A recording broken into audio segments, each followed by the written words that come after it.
అధ్యక్ష, గౌరవ ముఖ్యమంత్రి గారు మరి ముఖ్యమంత్రి అయిన తర్వాతనన్నా కొద్దిగా మర్యాదకరంగా మాట్లాడతారేమో అనుకున్నా అధ్యక్ష.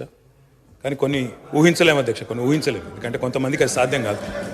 ఎందుకంటే వారికి అర్థమైంది అధ్యక్ష. ఎందుకంటే తెలంగాణ తెచ్చిన నాయకుడిని పట్టుకొని కల్వకుంట్ల చంద్రశేఖర్ రావు అని ఏకవచనంతో మాట్లాడతారు. తెలంగాణను వ్యతిరేకించిన వాళ్ళనేమో గారు గారు అని మాట్లాడినప్పుడే అర్థమైంది అధ్యక్ష వారి సంస్కారం ఏందో, వారి పరిజ్ఞానం ఏందో అర్థమైంది అధ్యక్ష. అచ్చోసిన ఆంబోతు, ఇది ఒక ముఖ్యమంత్రి మాట్లాడిన మాట. అచ్చోసిన ఆంబోతు అధ్యక్ష. ఎవరు అధ్యక్ష అచ్చోసిన ఆంబోతు?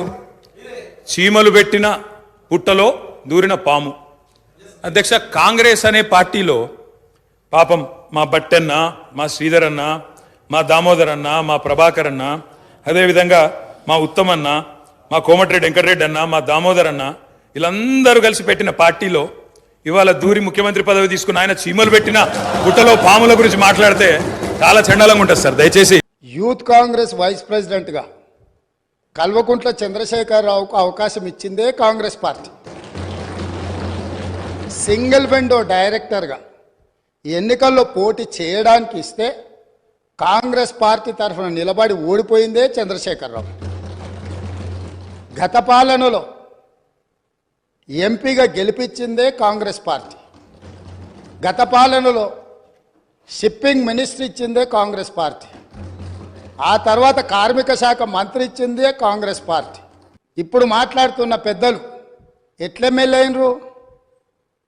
వాళ్ళ తండ్రి గారి గురువైన చంద్రబాబు నాయుడు గారి పార్టీతో పొత్తు పెట్టుకుంటే ఆ పార్టీ మద్దతుతో ఆ కండువ కప్పుకొని సిరిసిల్లలో కష్టపడి పనిచేసి నిర్మించుకున్న చీమలు పెట్టిన పుట్టలో పాములు దూరినట్టు కేకే మహేందర్ రెడ్డి అక్కడ పార్టీని నిర్మించుకొని తెలంగాణ ఉద్యమంలో పాల్గొని తెలంగాణ ఉద్యమంలో ముందు భాగం నుండి నిలబడి కొట్లాడితే ఎన్ఆర్ఐ అంటే నాన్ రిలయబుల్ ఇండియన్ కింద మేనేజ్మెంట్ కోటాలో ఇక్కడికి వచ్చి టికెట్ తీసుకొని అక్కడ ఆ కేకే మహేందర్ రెడ్డి గారిని అన్యాయం చేసి ఈరోజు ఇక్కడికి వచ్చిర్రు.